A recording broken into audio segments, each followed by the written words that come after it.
आणि बातमी आहे शिवसेना पक्ष आणि धनुष्यबाण चिन्ह या संदर्भातली।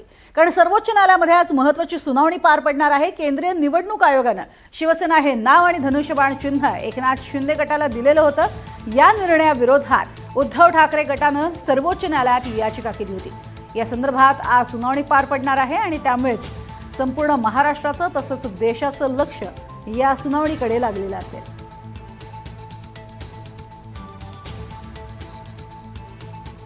स्वातंत्र्याला खरं तर 80 वर्ष पूर्ण होत आली आहेत, मात्र बीड जिल्ह्यातील वडवणी तालुक्यामध्ये आगार तांड्यावर आजही विकासाचा रस्ता पोहोचलेलाच नाहीये।